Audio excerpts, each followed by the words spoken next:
Now, in early February 2026, the Horn of Africa entered a period of high alert as Ethiopia issued a diplomatic ultimatum demanding the immediate withdrawal of Eritrean forces from its territory. Now, following the 2022 Pretoria Agreement, tensions have shifted from an alliance to a rivalry, with Ethiopia's Prime Minister Abiy Ahmed seeking sovereign access to the Red Sea, while Eritrea stands firm on its territorial integrity. Official statements from the Ethiopian Ministry of Foreign Affairs and the UN Secretary-General confirmed that the situation has escalated beyond rhetoric as Ethiopia now explicitly accuses Eritrea of training domestic rebels to destabilize the central government. Now, international observers and the African Union warn that without immediate mediation, this verbal conflict could trigger regional war involving some of Africa's largest militaries. Now, while war has not been formally declared, the deployment of troops and the exchange of aggressive official letters indicate that the peace established in 2018 has effectively collapsed. Now, to discuss this, I'm joined by Andualem Sisay-Gessesse, founder, Africa Risk Control in Addis Ababa, Ethiopia. We also have Dr. Senay, Director, Genocide Prevention in Ethiopia, who is in St. Paul, Minnesota, USA. Thank you so much, gentleman and lady, for joining us at this time. Thank you for having me. So let me begin with you, Andualem. Now, Foreign Minister Gideon Timoteo's letter on February 7 was unusually blunt, calling Eritrean presence an act of outright aggression. What are your thoughts? Is this the final diplomatic warning before military mobilization, or is Addis Ababa trying to force a mediation that hasn't happened since the 2022 Pretoria Agreement? Okay, thank you for having me. As you said, the letter has been sent to the Eritrea president by Ethiopian government. The letter stated that for the first time admitted that the Eritrean forces are based in Ethiopian territory, and called for withdrawal of the Eritrean forces from these territories. So this was for the first time when the government admits that Eritrean forces are present in Ethiopian territory. So this came a week after the Prime Minister at the Ethiopian Parliament also indicated that genocide has happened by the Eritrean forces, which is also for the first time stated by the government of Ethiopia. So this seems, as you said, more of a preparation for a serious confrontation with the Eritrean regime. Probably as many analysts suggest that this could be the last warning, which may lead to war between the two countries. Yeah. All right, so let's come back to Dr. Senay. Dr. Senay, for the first time this month, Prime Minister Abiy Ahmed publicly acknowledged Eritrean involvement in the Aksum massacres during the 2020-2022 war. Questions are being asked, why admit to these atrocities now? Because Ethiopia has also demanded an immediate withdrawal. Given that Eritrean forces have remained in gray zones like Badme for years, has anything, or is anything, or will anything change on the ground, as soon as possible to make this a now or never moment for the ENDF? Thank you very much. Thank you for having me. That is a very important question because as we've been saying for a long time, the regime in Ethiopia, it sees itself, it leverages the ages-long credibility Ethiopia has in terms of navigating and mediating issues not only in East Africa, in the entire Africa. It uses the legacy of Ethiopian former leaders by positioning itself as a solution giver for problems. Within that, it sees itself as a chess player. So effectively, whenever problem brews within Ethiopia, it leverages neighboring countries as its players, as its actors. And this has been happening, and it has happened to all the neighbors of Ethiopia. This Abiy Ahmed's regime has been doing this constantly. I mean, it's not a very far away memory when we remember him personally inviting and working together with Eritrea and Eritrean army while the northern Ethiopian war that was waged in Tigray, Afar, and Amara regions.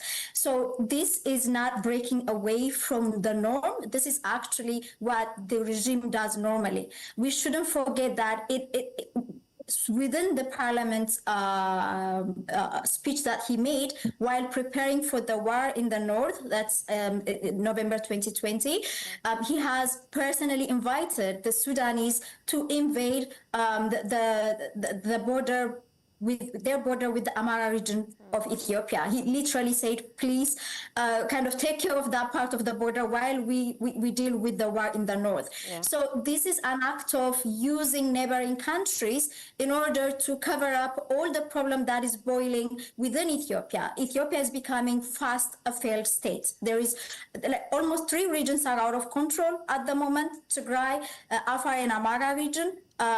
There is a huge problem in Benishangul region, and the defense force is stretched beyond limit.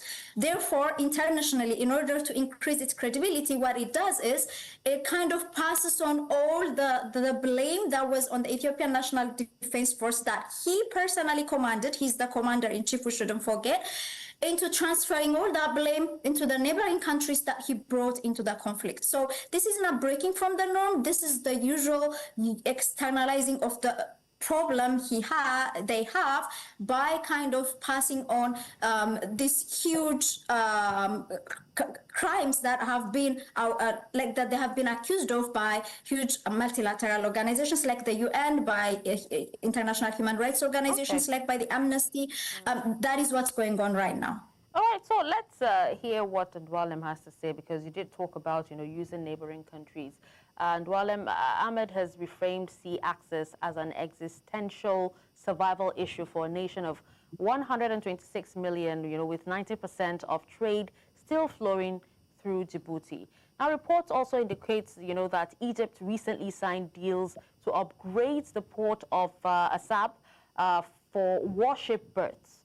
How much of Ethiopia's aggression is a reaction to the fear of being encircled by an Egyptian, Eritrean, Somali military axis? Well, the diplomatic relations of Ethiopia has not been as it used to be, as my colleague, the previous speaker, said. And since the Prime Minister Abiy Ahmed came to power, many hoped that things would improve since when he came to power in April 2018. But not long after, things become taking another shape. And as you said, regional, he began involving in regional issues, and then confrontation with Somali, and then now with Djibouti, as you said. And as you know, there is always issue with Egypt related to the Nile water. And Sudan, which used to be in the middle now, is now against Ethiopia because the Abiy Ahmed regime decided to support the opposition, which is RSF. And the worst thing that happened during this regime is the opening of the political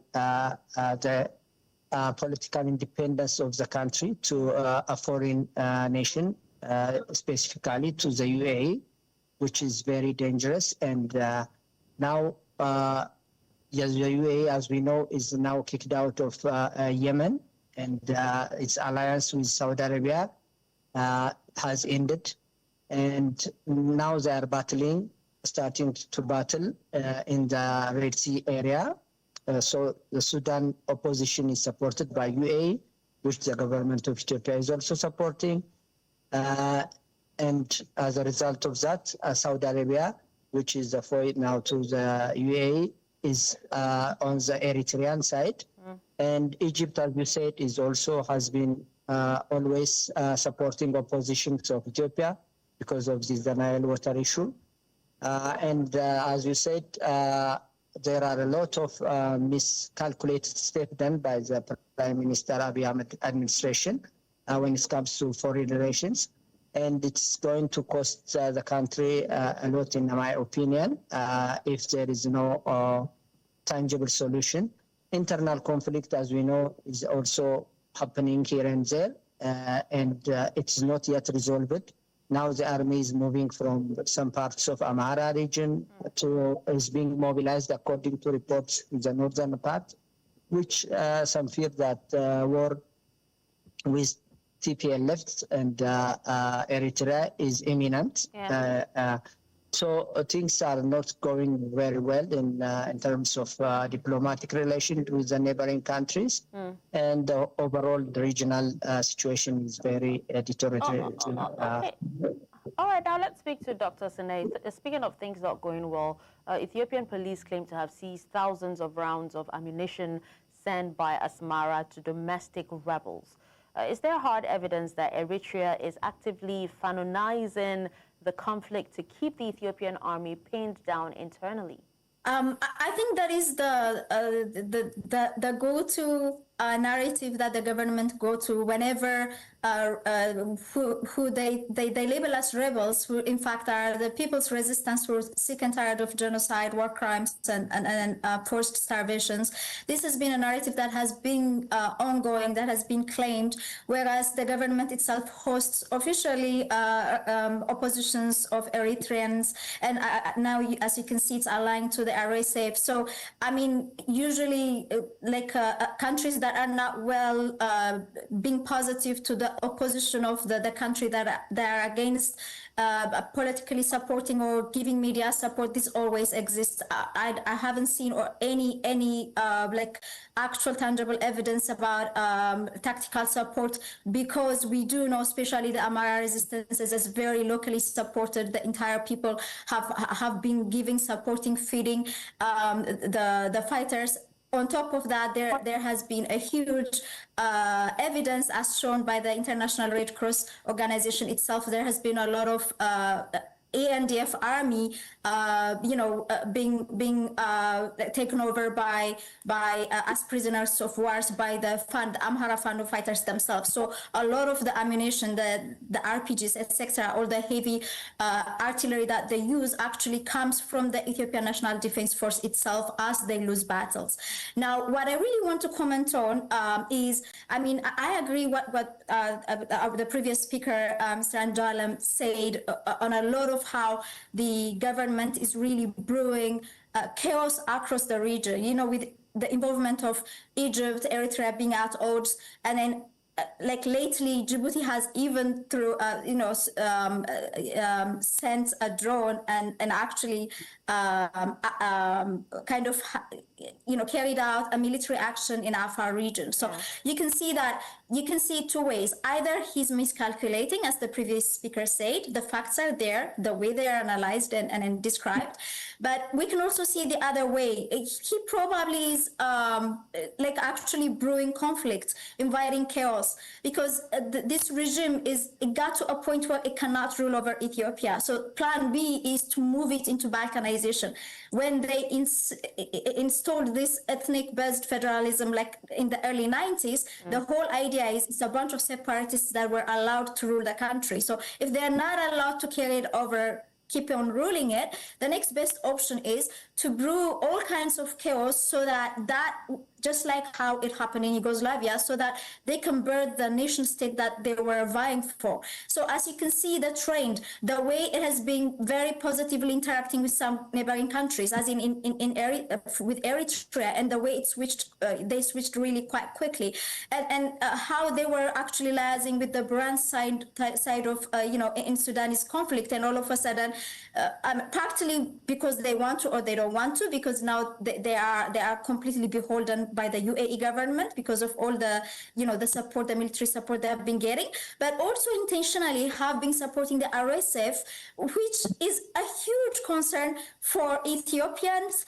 and for the international community itself, because that location is a place where the Nile Dam exists. That location is a place where we've been reporting on extreme massacres, Asmara massacres, Asmara genocide going on there, related with also a lot of gold resource there that is being funneled to be used both by RSF and rogue NDF military cliques. So there's a lot of complexity going on, and I am not convinced this is miscalculation. This is actually calculation on the regime's part to brew more and more chaos so that it could probably lead to balkanizing the nation, because it lead it anymore. That is actually quite sad, but then, we're about wrapping up. Let's have final thoughts from Andualem, because we're also seeing renewed clashes between I think the connection has been cut off.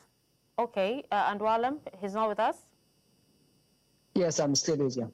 All right, so Andualem, we're actually seeing renewed clashes between federal troops and Tigrayan forces as recently as January 26th. So if Ethiopia moves against Eritrea, can they really trust the Tigray region to remain a neutral buffer, or will we see a three-way collapse of the northern frontier? Your final thoughts. That's a very good question and critical question. As you know, the Tigray region has suffered a lot during the previous election, and part of the Amhara region is also has been already in the war and devastated. And once this war has started with Eritrea, I think the TPLF will definitely be part of this war. They already announced before that they will align with Eritrea to fight against the Ethiopia region. So it will be very difficult, with very difficult consequences and outcomes that if this war started. And as it's expected, internal conflict will also be diversified and has been increasing. And it will be difficult for the Ethiopian regime to continue stabilizing after engaging in this war, because it may not have the capacity to come back and control again parts of the Amhara, parts of the Oromia, which is being now controlled by some of the Oromo Liberation Army and the Amhara Fano, and also the other small rebel groups here and there, including the recent announcement by the Somali Ogaden area Somali representatives. So it will be very difficult for the government to bring peace and stability if it engages in this war. So it will be both for Eritrea also, it will be the last war, and I don't think it will survive if they go full-fledged war, and if the Ethiopian regime will also be able to return back and stabilize the country. So it will be deadly for both of them, in my opinion.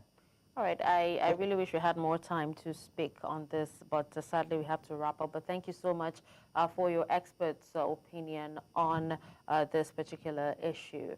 Andualem Sisay-Gessesse, founder Africa Risk Control, and also Dr. Senait, Director Genocide Prevention in Ethiopia. Thank you so much once again for your time.